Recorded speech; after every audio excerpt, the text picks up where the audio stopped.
Welcome this session at Medical Sciences Made Easy by Naphtali Muhumuza.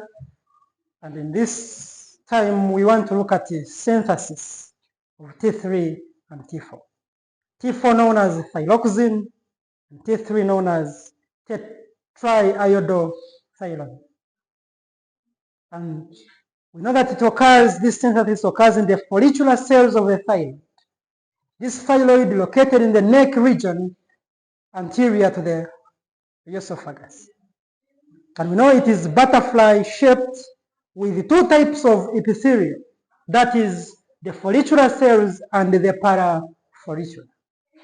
So we see synthesis of T3 and T4 occurring majorly only in the follicular, not parafollicular, because we are going to see these follicular cells. Why do we call them follicular? Because they are in follicle. They are a form of follicle whereby inside it is fluid filled. And it is the inside part that we are going to call follicular interface. Then this follicular cell is this that I'm zooming. Then this is the follicular interface. And we see that they are the one that synthesize T4 and T3. Then this one, parafollicular, they produce calcitonin. And the synthesis of these T3 and T4, they begin by, whereby point number one is synthesis.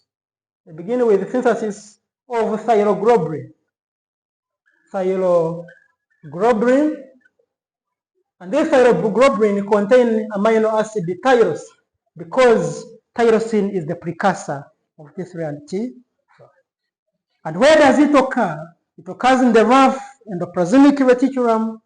This is surrounded by different ribosomes, this rough endoplasmic reticulum, and it is triggered by that whenever there is low levels of T4 and T3 in the blood, they are going to trigger the hypothalamus to release thyroid. The hypothalamus releases the thyroid releasing hormone, and this thyroid releasing hormone goes to anterior pituitary gland and stimulates it to release TSH. And this thyroid stimulating hormone, which is triggered by low levels of T3 and T4, is transported in the blood and goes and binds to its receptor on the follicular cells. And when they bind, they form what we call hormone receptor complex. And this hormone receptor complex, the one that triggers the rough endoplasmic reticulum to synthesize thyroglobulin. So this is thyroglobulin, abbreviated as TG. So this is the first point, synthesis of thyroglobulin, whereby it is triggered by where there is low levels of T3 and T4, that is hypothyroidism. It triggers the hypothalamus to release the thyroid stimulating hormone, which goes to the anterior. In the anterior pituitary gland has the thyrotropes, which release TSH, and TSH binds to form TSH receptor complex, which commands the rough endoplasmic reticulum to synthesize thyroglobulin containing tyrosine amino acid. That is the first step. The second step in the synthesis of T3 and T4 is iodide trapping. Iodide trapping. The second one is iodide trapping. And this iodide trapping is that in the blood saturation we always have sodium. And this sodium enters into the cell by active transport, whereby it involves hydrolysis of ATP to ADP. And as sodium is entering, also it enters, iodide says we shall move together. So we see also iodide entering, jumping on the back of sodium and entering into the follicular cell. And this active transport is known as iodide trapping, is by active transport, which is mediated by sodium stroke iodide symporter. Or you can call it co-transport, because they are moving in the same direction. So that is point number Number two,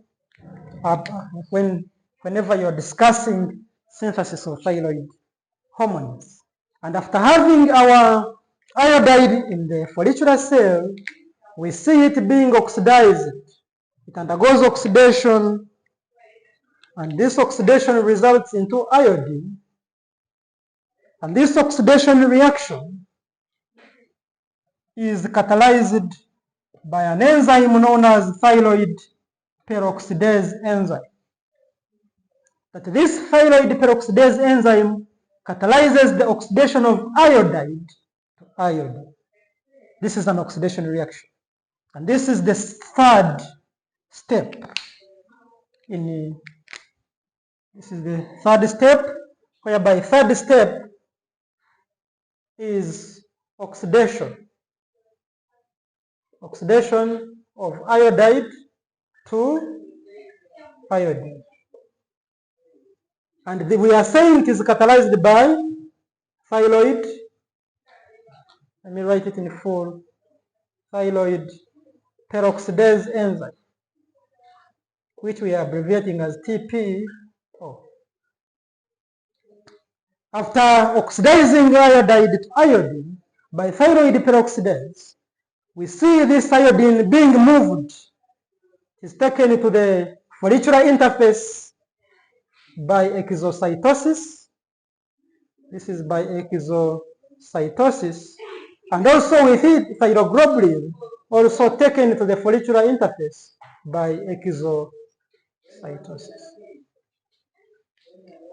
So after we have thyroglobulin, we have our iodine in the follicular interface, we are going to see the fourth step. And this fourth step is known as iodination. Iodination, or you can call it addition of iodine to tyrosine, whereby we are going to add iodine formed to tyrosine in the thyroglobulin. So we're going to see, we are going to come and add the iodine here. We add another iodine here. We add another iodine here. We add another iodine here. And whenever we add iodine at one point, and we don't add it to this side, this is another iodine, and this is another iodine, and these ones are known as monoiodotyrosine. This one is MIT, and these ones are going to be DIT. So this iodination process being catalyzed by thyroid peroxidase enzyme. The thyroid peroxidase enzyme, excuse me, thyroid peroxidase enzyme is the one that is adding iodine to thyroglobulin containing tyrosine. And whenever it adds 2, we form diiodothyronine. And whenever it comes and adds 1, we form monoiodothyronine, what we are calling MIT and DIT, catalyzed by thyroid peroxidase. It is also by thyroid peroxidase enzyme, which is using his hands to add 1 molecule of iodine forming MIT, and when it adds 2, we form DIT. And this is the step number 4. Step number 5 is the coupling. Coupling, in this step of coupling, we are going to see this MIT formed and DIT being coupled, that whenever I have, here I have MIT, here I have MIT, here I have DIT, here I have DIT, and here I have DIT. So in the coupling process, we are going to see that when we add together 2 molecules of MIT with the DIT, we form T3. And when we couple DIT together with the DIT, we form T4. And this process, we are seeing that MIT seeing that whenever we add monoiodothyronine plus diiodothyronine, we form T3. When we add diiodothyronine plus diiodothyronine, we form T4. In the presence of thyroid peroxidase enzyme, in the presence of thyroid peroxidase enzyme, catalyzing the coupling. And we are normally telling you that step 4 and 5 is what we know as organification. This one is the one we know as organification. So step number 5 was coupling. We were coupling MIT in the presence of thyroid peroxidase. And after forming T3 and T4, plus residual MIT and DIT, plus some remaining DIT and some remaining MIT, we see step number 6 is endocytosis. This is step number 6, which is endocytosis, whereby these formed T3 and T4 are endocytosed. Endocytosis of T3, T4, and T3, plus residual DIT and MIT. So this is endocytosis, which we normally call cell eating. So we see that this cell forms the pinocytes, and these pinocytes, they engulf this thyroglobulin containing T4 and T3 plus residual MIT and DIT. And they are found within, they are taken back into the follicular interface, into the follicular cell. So we are going to see in the follicular cell, we already have our T4, our T3, have our T4 plus some residual DIT and residual MIT. And whenever they reach, there is a step number 7, which we call, we bring lysosome enzymes. The lysosomes, because we know in the cytoplasm of the cell we have lysosomes, which are proteases, and these lysosomes have molecular scissors. They come and start cutting out the T3 and T4 plus residual MIT and DIT. And this process is known as cleavage. Cleavage is number 7, whereby this cleavage is done by lysosome enzymes to release T4 and T3. So this is cleavage, point number 7. And when we cleave, we form T4 and T3. It doesn't stop there. With each scissor in its hands, it also goes to the residual DIT and MIT, as because God does not believe in wastage, it is going to recycle. We're going to see recycling. So the residual DIT and MIT are recycled, undergo recycling, and this recycling is our point number 8. So point number 8 is recycling of the residual MIT and DIT, catalyzed by an enzyme known as iodinase. So the enzyme that is catalyzing this recycling of the residual DIT and MIT is iodinase. So the iodinase enzyme is the one that is catalyzing this recycling to form more iodine, which we can use for more synthesis of T3 and T4. After that, we have formed our T4 and T3. So this is number 8. Number 9 is release. Whereby the formed T4 and T3 are released from follicular cell to blood circulation. So they are released into blood circulation, and this process is by exocytosis. It is exocytosis, whereby this T3 from T3 and from T4, they are released from the follicular cell to blood circulation. And we normally say that 90% of the thyroid hormone is T4. Then less than 10% is T3. And when they reach in saturation by this process known as release, which is number 9, this is process number 9, which is release. After being released in saturation, number 10 is transport. Now these guys are transported in blood to the tissues, and they are transported bound to proteins like thyroxine binding globulin, which carries greater than 90% of the T3 and T4. Then we can use thyroxine binding prealbumin, or we can use albumin. So that the formed T4 and T3, they are transported in the blood to the tissue bound to these proteins. Thyroxine binding globulin, which is the major, then plus thyroxine binding prealbumin and albumin. That's why we normally call them total. They are not free. So sometimes, but these thyroid, or what we call follicular cells, they produce less than 1% of the free.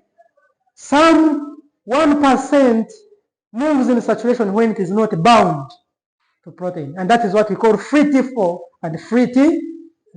And it is the one that we prefer in the laboratory because it is not affected by conditions like pregnancy, conditions like inflammation, which increase the plasma proteins. So we normally like the free T3 and free T4, which is not bound to these proteins. And whenever it is transported in blood saturation to the liver and the kidney, point number 11 is that in the kidney and the liver, T4 being non-potent, it is not the active form. The active form is T3. So this T4 is deiodinated and converted to T3 by an enzyme known as 5' iodinase. 5' iodinase removes or converts T4 to T3 and some small amount of reverse T3. And this process occurs in the liver and the kidney, which is catalyzed by 5' iodinase enzyme. So these are the 11 steps that participate in synthesis of T3 and T4. Whereby you have seen the first step is synthesis of thyroglobulin containing tyrosine amino acid. In response, the binding of TSH, what we call thyroid stimulating hormone. Step number 2, we have seen that we trap iodide by an active transport known as sodium/iodide symporter. And it is an active transport because it involves energy in the form of ATP. Then the third one, we have seen that iodide in the follicular cell is oxidized by thyroid peroxidase to form iodine. And this iodine formed is excited into the follicular interface. And within the follicular interface, we see the same enzyme that is catalyzing oxidation, also catalyzing the addition of iodine to tyrosine within the thyroglobulin, forming monoiodotyrosine and diiodotyrosine. As if that is not enough, we see step number 5, coupling, which I like most. This coupling is that the thyroid peroxidase comes and adds together MIT with DIT, the way we are seeing it, to form T3, and another thyroid peroxidase comes and combines DIT together with DIT to form thyroxine. And after being formed in the follicular interface, they undergo endocytosis, which is step number 6. They go into the follicular cell by endocytosis. And when they reach in the follicular cells, we have always molecular scissors known as lysosomes, which are always ready to cleave off the T4 and T3. And they are cleaved off to form T3 and T4. Then the residual MIT and DIT, they are recycled by deiodinase enzyme, which is step number 8. Then step number 9, we have seen T4 and T3 being released into blood circulation by exocytosis. And after reaching the blood saturation, they are transported, 99%, they are transported bound to proteins. Whereas 1% is transported free. Then these which are bound to thyroxine binding globulin, thyroxine binding prealbumin, and albumin, they are transported to the liver. And in the liver, we see an inactive T4 being deiodinated to T3, which is the most active form of thyroid hormone. And it is the one that exerts. Whenever the body wants to utilize thyroid hormones, it converts T4 to T3, which is the active form.